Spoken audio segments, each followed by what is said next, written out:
www.hazratfirozmemon.org حضرت مفتی اعظم مفتی شفیع صاحب رحمۃ اللہ علیہ معرف القرآن جدید جلد نمبر 8 صفحہ 1077 پارہ 30 سورہ تکاثر آیت نمبر 7 سے 8 الہاکم التکاثر، اس میں آگے چل کر آیت نمبر 7 اور 8 7 نمبر آیت ہے ثم لترونها عین الیقین، پھر یقین جانو گے تم اسے بالکل یقین کے ساتھ دیکھ لو گے۔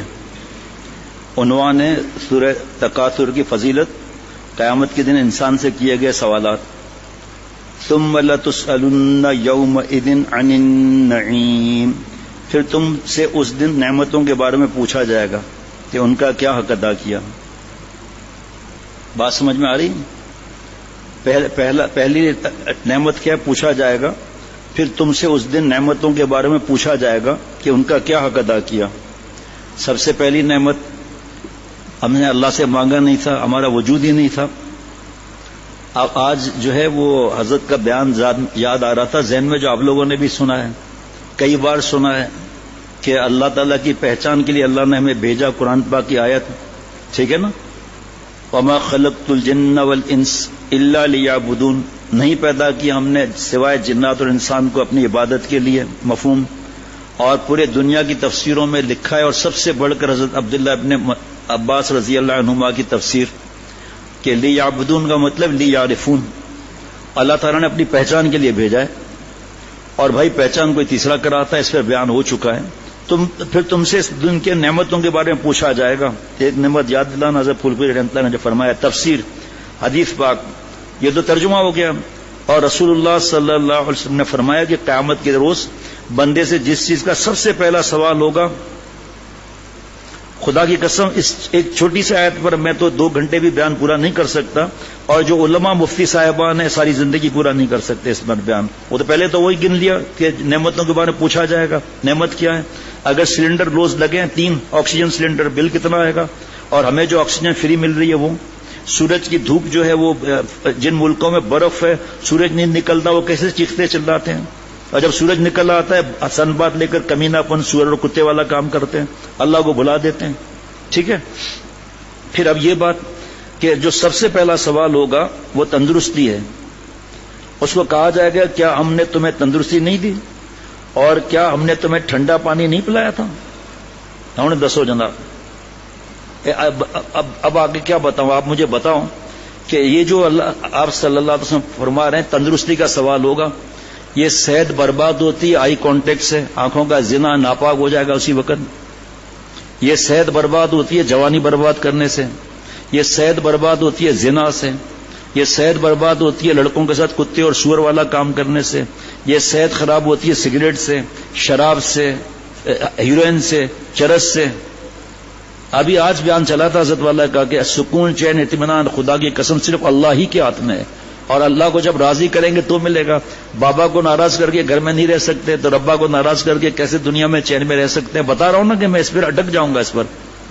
صحت جو ہے وہ دعائے نبوت مراد نبوت ہے، اللہم انی اسألک الصحۃ والعفوۃ والامانہ، اور آگے بھی ہے معاملہ، لیکن کیونکہ اس وقت اس کی تشریح زیادہ ہے۔ صحت مانگی آپ صلی اللہ علیہ وسلم نے پہلے، وہ صحت نہیں ہے جو دین کی سمجھ نہیں ہے، چھوڑو آپ سے ہم بات نہیں کرتے، دنیا کا کیا کام کر سکتا ہے؟ یہاں تو صبح 9:30 10 سے لے کر عشاء کی اذان تک چھوٹے چھوٹے بچے، آنکھوں کا کینسر، چھوٹے چھوٹے بچے، ایک آنکھ کینسر سے ضائع ہو گئی، دوسرا خطرے میں ہے، کیسے گنا سکتا ہوں میں؟ اب میں ان لوگوں کو دیکھ کر اور ای میل اور میسج اور خط پڑھ کر میں کیسے شکر ادا کر سکتا ہوں؟ 50 سال کے آتے ہیں، حالت ہوتی ہے چل نہیں سکتے، اور میرا اللہ نے کیا معاملہ رکھا ہے کہ سب سے پہلا سوال ہوگا جناب۔ دوسری حدیث بات، اور رسول اللہ صلی اللہ علیہ وسلم نے فرمایا محشر میں کوئی آدمی اپنی جگہ سے سرک نہ سکے گا جب تک 5 سوالوں کا جواب اس سے نہ لیا جائے۔ الہاکم التکاثر میں یہ ہے، ایک یہ کہ اس نے اپنی عمر کو کن کاموں میں فنا کیا، فنا ہو گیا نا، ختم، قبر میں چلے گئے۔ دوسرا یہ کہ اس نے اپنے شباب جوانی کی قوت کو کن کاموں میں خرچ کیا۔ کیا میں اللہ سے کہہ سکتا ہوں کہ اللہ گندی فلمیں رات دن دیکھتا تھا، فیس بک اور یوٹیوب میں ڈوبا ہوا تھا؟ کیا میں اللہ سے کہہ سکتا ہوں کہ جوان بیٹیوں کو ہوتے ہوئے میں ذلیل حرکتیں کرتا تھا؟ کیا میں اللہ سے کہہ سکتا ہوں کہ آپ نے حلال بیوی مجھے دی اور میں ذلت اور رسوائی میں گڑھے میں ان داڑیوں کے ساتھ پھنسا ہوا ہوں؟ بتاؤ نا آپ لوگ، آپ جواب دو، مجھے تو چھوڑو، آپ، میں تو نہیں جواب دے سکتا۔ ایک ہی راستہ ہے، یا اللہ معاف فرما دیجئے، اللہ آج کے بعد مر جاؤں گا، گناہ نہیں کروں گا، پھر ہو جائے توبہ کر لیا۔ دیکھیں جواب تو نہیں پڑتا نا، تو اللہ سے ابھی معافی مانگے، اس وقت تو معافی کا موقع تھوڑی ہوتا ہے کہ جوانی کس بات میں ضائع کی، ساری رات جاگنا، سارا دن سونا، ڈرگس، ہیروئن، چرس، پتہ نہیں کیا کیا۔ تیسرے یہ کہ جو مال اس نے حاصل کیا وہ کس طریقے سے، جائز یا ناجائز سے حاصل کیا، پرائز بانڈ سے حاصل کیا، ڈیفینس سیونگ سرٹیفکیٹ حرام، ہاؤس بلڈنگ فنانس کارپوریشن کا سود کا یا دوسرا سود کا پیسہ، رشوت، ملاوٹ، دھوکہ، ماں باپ کو جو ہے ستانا، اب والد صاحب کا انتقال ہو گیا وراثت نہ دینا، بھائی بہن کو محروم کرنا، انتقال ہو گیا خدا نخواستہ یتیم کا مال کھا رہے ہیں جناب۔ چوتھے یہ کہ اس مال کو کہاں کا خرچ کیا، ہر مہینے جو فیس بھرتے ہیں کیبل کی اور ہر مہینے جو ایزی پیکج کراتے ہیں گناہوں کے لیے، کہاں خرچ کیا؟ جو وہاں جواب دے سکتے ہیں یہاں دے دو۔ میرے ساتھی جو آرگیومنٹس دیتے ہیں نا گناہ وغیرہ پر، تو میں کہتا ہوں بھائی آپ جو مجھے آرگیومنٹس دے رہے ہو، مجھے نہیں معلوم دین کی سمجھ، بھائی اتنا آپ سے پوچھتا ہوں، اللہ کو یہ جواب دے سکتے ہو؟ یا اللہ لڑکی پیچھے پڑ گئی تھی، یا اللہ وہ دوست نے شراب پلا دی تھی، آپ جواب دو نا۔ وہاں تو یہ دل کا راز سارے ٹیپ ہو رہے ہیں جناب، اس پر بھی قرآن پاک کی آیتیں آپ سنتے رہتے ہیں۔ پانچویں یہ کہ جو علم اللہ نے اس کو دیا تھا اس پر کتنا عمل کیا۔ اب آپ، میں کہوں گا میں تو عالم ہوں ہی نہیں، کل پرسوں دونوں دن سے بتا رہا ہوں، اتنا علم حاصل کرنا ہر مسلمان مرد اور عورت پہ فرض ہے، جس سے پتہ چل جائے کہ اللہ اس بات سے ناراض ہیں، اس بات سے خوش ہیں۔ پھر اللہ کی اتنی محبت حاصل کرنا ہر مسلمان مرد اور عورت پہ فرض ہے، مجھ سمیت، کہ اللہ کی اتنی محبت حاصل کی جائے کہ اللہ نے جس چیز کو منع کیا چھٹی، آپ صلی اللہ علیہ وسلم نے جس چیز کو منع کیا چھٹی، اللہ تعالیٰ نے جس بات کے لیے فرمایا وہ کر لیا، جس کو منع کیا اس کو چھوڑ دیا جناب۔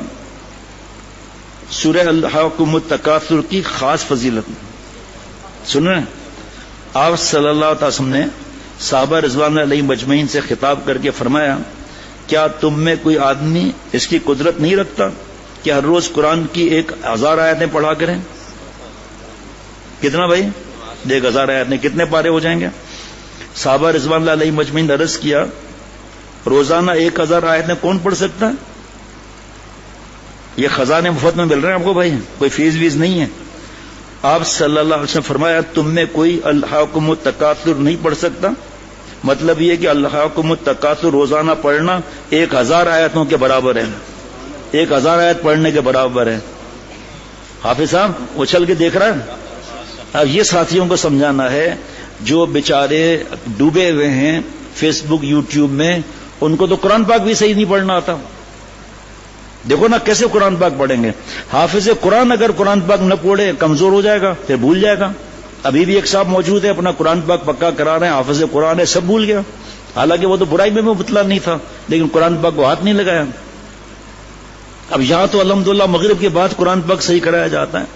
جو وقت لگانے والے حضرات ہیں وہ یہاں جو درس ہوتا ہے وغیرہ، تو وہاں پہ اگر قرآن پاک صحیح کرائیں گے، فجر کی نماز میں 10 منٹ پہلے آئیں گے، 5 منٹ سنت میں، 5 منٹ یہی پڑھ لیا ایک بار، 1000 آیتیں کے برابر پڑھنا جناب۔ اس کا مطلب نہیں ہے کہ ہم سورہ الحاکم التکاثر پڑھ کر، مفتی انور صاحب سورہ الحاکم التکاثر پڑھ کے سارا دن قرآن پاک کو ہاتھ ہی نہیں لگا۔ بھائیو بزرگوں اینڈ دوستو، ایسا نہیں۔ ہاں جی، قرآن پاک سے دل کا زنگ دور ہوتا ہے، اللہ تعالیٰ سے باتیں کرنا ہے۔ اب آپ بتاؤ، اللہ سے باتیں کر رہے ہیں، ترجمہ غلط ہو رہا ہے، پھر www.hazratfirozmemon.org